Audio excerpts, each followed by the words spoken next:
ناظرین welcome back. ہم بات کر رہے ہیں بھیڑ بکریوں کی افزائش کے حوالے سے, اور ڈاکٹر صاحب سے ہم بات کر رہے تھے کہ کون کون سی بیماریاں جو ہیں وہ بھیڑ بکریوں کو لگ جاتی ہیں. ڈاکٹر عامر, آپ کچھ کہنا چاہیں گے اس حوالے سے؟ جیسا ڈاکٹر صاحب نے فرمایا جی کہ پاکستان میں دیگر ممالک کی طرح اور خاص طور پہ ہمارے جو اس خطے میں اور اس ریجن میں جو بیماریاں پائی جا رہی ہیں اس میں سب سے نمایاں جو بیماری اس وقت پاکستان میں بھیڑ بکریوں کی جو اہمیت اختیار کر گئی ہے وہ PPR یا کاٹا نام کی بیماری ہے. اور یہ بیماری تقریباً 90 کی دہائی میں یہ پاکستان میں پہلی دفعہ دیکھی گئی. اور گزشتہ 15 سالوں کے اندر پاکستان کا کوئی بھی حصہ ایسا نہیں ہے جہاں یہ بیماری موجود نہ ہو. اور اس بیماری کی جو خصوصیات یہ ہیں کہ اس میں ایک بڑی تعداد میں جانور بہت تیزی سے اس بیماری سے متاثر ہوتے ہیں, اور اس میں شرح اموات بہت زیادہ ہے, بیمار ہونے کی شرح بہت زیادہ ہے, اور اس سے بہت زیادہ نقصان ہوتے ہیں. اسی طرح کچھ اور بیماریاں بھی ہیں جس میں ایک پرانی کھانسی یا اس کو پلورو نمونیا کا بھی نام دیا جاتا ہے.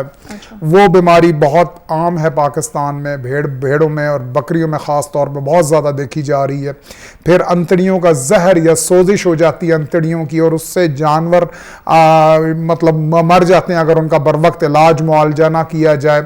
اور اس کے علاوہ بہت تیزی سے پھیلنے والی بیماریوں میں ایک بیماری ہے, اس کو انگریزی میں تو کنٹیجیس اکتھائما کہتے ہیں, لیکن وہ اس میں عام زبان میں اگر بتاؤں تو جانور کے ہونٹوں کے گرد دانے اور چھالے سے بن جاتے ہیں, اور جانور کھا پی نہیں سکتا, تیزی سے وزن اس کا کم ہوتا ہے, اور اگر اس کا بروقت علاج نہ کیا جائے, اس کے جو علامات ہیں اس کو ٹھیک نہ کیا جائے تو اس کی موت بھی واقع ہو سکتی ہے. تو ان کی روک تھام کے لیے کیا انتظامات یا کام کیے جا سکتے ہیں؟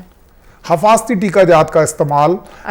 پاکستان میں ہم لوگ اپنے ملک میں مختلف خاص طور پہ جن چند بیماریاں بڑی بیماریاں جو ہیں متعدی بیماریوں کے میں نے نام لیے, ان کے حفاظتی ٹیکہ جات پاکستان میں بن رہے ہیں, جس میں قابل ذکر جو ہے میں نے آپ کو کاٹا کا ذکر کیا یا PPR کا, اس کی ویکسین یا حفاظتی ٹیکہ بن رہا ہے.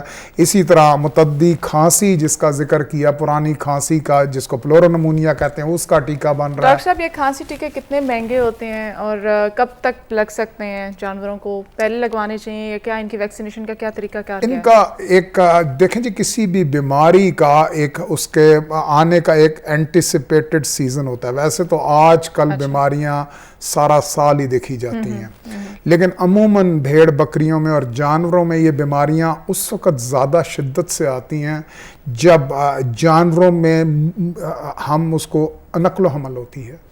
جس طرح ڈاکٹر صاحب بتا رہے تھے کہ پاکستان میں جو مروجہ اس وقت رائج ہیں طریقہ کار بھیڑوں اور بکریوں کی افزائش کے, ان سب میں جانوروں کو ایک جگہ سے دوسری جگہ یا چراگاہوں تک لے کے جانا پڑتا ہے. بالکل. مثلا میں مثال کے طور پہ دوں گا, جو قدیم ایک لوگوں کا پیشہ ہے بھیڑ بکریاں پالنا, وہ خانہ بدوش قبائل ہیں جن کا اپنا گھر کوئی نہیں ہے, اور وہ سارا سال چراگاہوں کی اور پانی کی تلاش میں اپنے جانور کو لے کے گھومتے رہتے ہیں, اور جہاں ان کو چراگاہ ملتی ہے, جہاں ان کو پانی ملتا ہے, وہاں وہ اپنے جانوروں کے ساتھ قیام کر لیتے ہیں. ایک تو یہ طریقہ ہے. ایک ہے نیم خانہ بدوشوں کا ہوتا ہے, اس کو ہم انگریزی میں ٹرانس ہیومن کہتے ہیں, کہ وہ لوگ سیزن میں جب ان کے علاقے میں چراگاہوں میں گھاس نہیں ہوتی یا چارے کی کمی ہوتی ہے اور پانی نہیں ہوتا, تو وہ دوسرے علاقوں میں, نہری علاقوں میں یا ایسے علاقوں میں جہاں پانی بھی ہوتا ہے اور چراگاہیں بھی ہوتی ہیں, وہاں چلے جاتے ہیں. اس کے علاوہ دیہات میں جو اکثر دیکھا گیا ہے وہ یہ ہے کہ صبح لوگ اپنے جانوروں کو صبح فجر کی نماز کے بعد ان کا ایک چرواہا جو ہے وہ جانوروں کو لے کے گاؤں سے باہر جو مشترکہ چراگاہیں ہیں وہاں لے جاتے ہیں, اور وہاں سے شام کو مغرب کے وقت وہ واپس لے کے آ جاتا ہے. اب اگر آپ غور کریں تو ان تمام جو افزائش کے طریقے رائج ہیں, ان میں جانوروں کی نقل و حمل بہت ہے.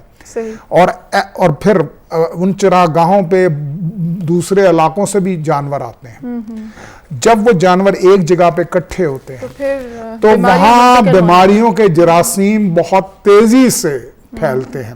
ایک بھی متاثر جانور جو ہے نا وہ کئی تندرست جانوروں کو اپنا بیماری کے جراثیم منتقل کر سکتا ہے. اس طرح بیماریاں ایک علاقے سے دوسرے علاقے میں اور ایک صوبے سے دوسرے صوبے میں یہاں تک کہ پورے پاکستان میں وہ دیکھی ڈاکٹر صاحب کیا یہ بیماریاں جو ہیں وہ جانوروں سے منتقل ہو سکتی ہیں انسانوں میں؟ کیونکہ اگر انسان جو ہے وہ ڈائریکٹ ان سے فوڈ بھی لے رہا ہے، گوشت لے رہا ہے، دودھ پی رہا ہے، تو کیا یہ ڈائریکٹ ان کو افیکٹ کر سکتے ہیں جراثیم؟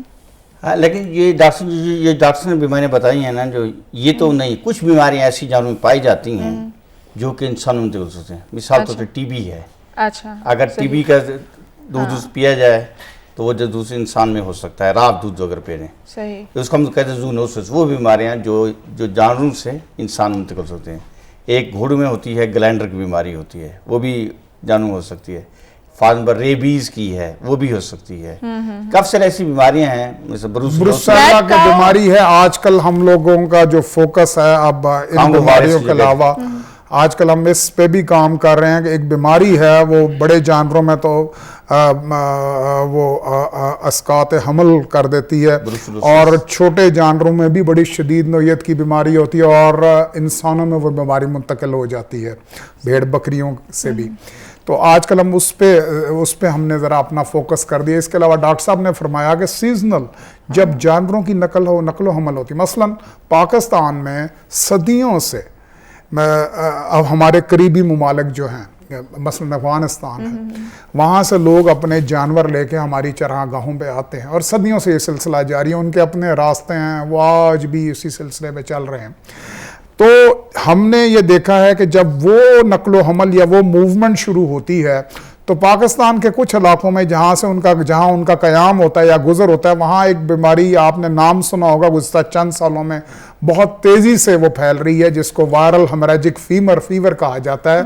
یہ بھیڑ بکریوں کی ایک چیچڑ ہوتا ہے، اس کے اندر یہ وائرس ہوتا ہے اور جب وہ بکریوں سے یہ وائرس لے کے انسانوں میں جا کے وہ کاٹتا ہے تو ان میں وہ بیماری پیدا کر دیتا ہے اور یہ بیماری جو ہے اس سے جو شکار ہوتا ہے اس کے بچنے کے بہت کم چانسز ہوتے ہیں. تو ان بیماریوں سے بچنے کے لیے انسانوں کے لیے کیا روک تھام کی جا سکتی ہے؟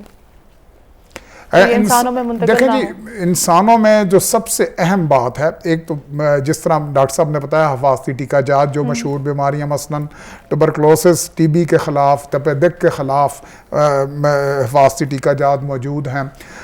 بروسیلا کی بیماری جو ہے اس کے خلاف. لیکن یہ ابھی یہ جس طرح میں نے تیسری بیماری کا نام لیا وائرل ہیمریجک فیور، یا جس میں وہ جانور یا متاثرہ انسان کے خون جمتا نہیں اور مختلف اس میں سارے جسم میں خون ضائع خارج ہونا شروع ہو جاتا ہے، رگوں سے باہر آ جاتا ہے. تو اس میں ابھی تک حفاظتی ٹیکہ تو موجود نہیں ہے، لیکن جانوروں کی جو دیکھ بھال یا اس صنعت سے جو منسلک لوگ ہیں اگر وہ احتیاطی تدابیر اختیار کریں تو اس میں کافی مطلب ان احتیاطی تدابیر میں کیا جو متاثرہ جانور ہے اس کو آپ مار دیں یا کیا کریں؟ نہیں اس میں ایسے دیکھیں مار بھی دیتے ہیں، لیکن اس میں اگر آپ ان کو چچڑوں کے خلاف اس میں ان کو دوائیاں موجود ہیں جن سے ان کو نہلایا جائے، ان کو ٹریٹمنٹ کیا جائے. ایسے ٹیکے بھی موجود ہیں جس سے وہ فوراً اتر جاتے ہیں. تو اس سے پھر جو انسانوں میں وہ جو درمیان میں ایک جسے کہہ لیں آپ کے جو جانور سے وہ جراثیم لے کے انسانوں میں منتقل کر رہا ہے، جب وہ سلسلہ ختم ہو جائے گا، جس طرح مچھر ہے، ڈینگی یا ملیریا، مچھر ایک ملیریا سے متاثرہ جانور انسان سے خون لیتا ہے اور جب وہ دوسرے میں منتقل کرتا ہے تو اسی طرح جب وہ ایک ویکٹر جس کو کہہ لیں یا ایک وہ ختم ہو جائے گا تو بیماری کے ہونے کے چانسز یا امکانات بہت کم ہو جاتے ہیں. اور یہ کچھ حصوں میں تو یہ سال کے مخصوص مہینوں میں بہت زیادہ اس کی شرح اس بیماری کی بڑھ جاتی ہے. ڈاکٹر صاحب، پاکستان میں کامیاب فارمنگ کرنے کے لیے کن باتوں کو مد نظر رکھنا چاہیے؟ سب سے چیز یہ ہے میڈم، اس میں دیکھنا یہ ہے کہ آپ کس علاقے میں آپ فارم بننا چاہتے ہیں، کیونکہ پاکستان ایک بہت بڑا وسیع علاقہ ہے اور اس کی انوائرمنٹ آب ہوا ڈیفرنٹ ہے، چراگاہیں بھی ڈیفرنٹ ہیں، اس کی ہر چیزیں. اگر آپ سندھ میں کھول رہے ہیں تو اس کی بریڈ ڈیفرنٹ ہوگی، اگر آپ پنجاب میں کھول رہے ہیں تو ڈیفرنٹ ہوگی، اگر آپ بلوچستان میں کھول رہے ہیں تو ڈیفرنٹ ہوگی. میں ہمیشہ یہ فارم کہتا ہوں کہ جس علاقے میں آپ فارم بناتے ہیں سب سے پہلے اسی اپنے علاقے کی نسل کو وہاں پہ رکھیں. اچھا. کیونکہ وہ نسل آلریڈی اس علاقے میں اڈاپٹ کر چکی ہوتی ہے اس انوائرمنٹ کے ساتھ، اس لیے وہاں اس کی پروڈکشن زیادہ ہوتی ہے. اگر آپ دوسری مثال سندھ کی اگر نسل ادھر پنجاب میں لے آئیں گے تو آپ کو اتنی پروڈکشن نہیں پروفٹیبل نہیں ہوگی. اس لیے ہمیشہ ہم یہی کہتے ہیں کہ جو علاقے کی جہاں پہ آپ فارم کھولنا چاہتے ہیں اس علاقے کی نسل کو سلیکٹ کریں، انتخاب کریں. دوسری چیز یہ ہے کہ کامیاب فارمنگ سب سے پہلے یہ ہے کہ آپ چھوٹے جانور نہ لیں. اچھا، بات کہتے ہیں ہم چھوٹے 4-5 مہینے کے نہیں، چھوٹے جانور میں شرح اموات بہت زیادہ ہوتی ہے. بہتری یہ کم از کم سال کا یا سال سے کم کا جانور لیں تاکہ اس میں پروڈکشن زیادہ ہوگی، شرح اموات کم سے کم ہے. تیسری چیز یہ ہے کہ آپ جانور کو لے آنے کے لیے آپ کو ایک بریڈ کی وہ بریڈ سلیکٹ کریں جس میں پروڈکشن زیادہ ہو.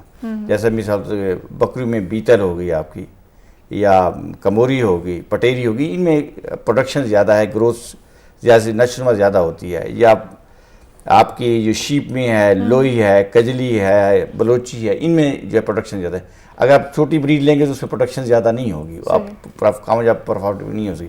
دوسری چیز ہے کہ آپ کو ویکسین، جیسا کہ ڈاکٹر نے بتایا کہ ویکسین ضروری ہے. جتنی آپ ویکسین کریں گی آپ کی شرح اموات مارٹیلٹی کم سے کم ہوتی جائے گی. تو رقبے کا بھی کوئی تعلق ہے کامیاب فارمنگ کے حوالے سے؟ ہاں، رقبے کا یہ بھی جگہ کہ جہاں پہ آپ چراگاہیں جہاں پہ رکھ رہے ہیں آپ کہ آپ نے فارمنگ جو کرنی ہے وہ چراگاہ بھی اویلیبل ہے کہ نہیں ہے، پانی بھی اویلیبل ہے کہ نہیں ہے وہاں پہ. چٹین میدان تک جانور نے کھانا ہے نا اس کے لیے، پھر آپ نے فیڈیں وغیرہ. دوسری آپ کی دوسری ہے اس کو جب آپ نے فارم بنایا کہ آپ کی مارکیٹ بھی ہے، آپ ایزیلی اس کو جانور کو بیچ بھی سکتے ہیں کہ نہیں بیچ سکتے ہیں.